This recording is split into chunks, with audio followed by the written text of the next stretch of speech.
Welcome to another edition of Circling the Bases. I'm your host, Earl Thompson, and pleased to be joined this week by Commissioner Paul Riopel. And Paul, just over the All-Star weekend, and what a weekend that was. Yes, it was a great weekend. We had great festivities going on, and those fans who did make it out, I think, really enjoyed themselves, including all the children, with all of the game situations we had going. We had a great rock concert, and everything, I think, went very well, especially since the weather was not as cooperative as it could have been.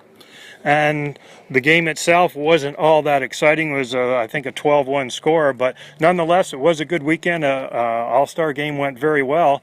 Now we're almost at the end of the season. Most teams only got 3 or 4 games left, and big playoff hunt going on for a lot of teams as well. But we're headed to that big 50th anniversary weekend coming up in the playoffs in August. It isn't every league in Alberta, it isn't every league anywhere in Canada, Earl, that has an opportunity to say, we've made the 50-year mark. The North Central Alberta Baseball League is proud to be one of those leagues, and therefore we've really organized a great weekend on the 18th, 19th, and 20th. And it's not just for baseball players, Earl. It's for friends of baseball. It's for anyone whose interest might be slanted that way. So we're really hopeful that they attend one or all of those events. And there are 4 of them, as you know. The first one, of course, going on Friday night, the 18th, with a meet and greet. It's called the NCABL Story. We've had a committee headed by my spouse, who put in over 300 hours compiling 21 press books that tell the story of the NCABL through the eyes of the media over 35 of those 50 years of existence. They will be on display for the very first time during the meet and greet, along with some really nice background music provided by local entertainers. We are going to have the famous Diamond Dog coming into play on Friday night, and just a fantastic opportunity to also be witness to the nomination of several impact players of each of the 5 decades. These impact players will be the first to enter the Hall of Fame. So that is an event not to be missed.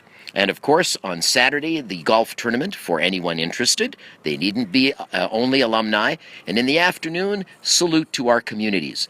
And that is going to be another very interesting event. Home Run Sports is behind our effort, along with active games, interactive games for boys and their fathers.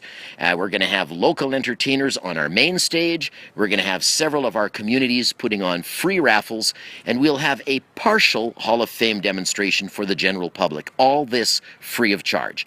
We close on Saturday night, Earl, with a wonderful banquet, starting at 6 o'clock with cocktails. The banquet goes at 7. Several media types will be there, telling their favorite sports stories to all interested, patrons. So we're really, really, really hopeful that people will take the time to take in at least one, perhaps 2, if not all, of these phenomenal events, because let me assure you, they're not going to come for another 50 years.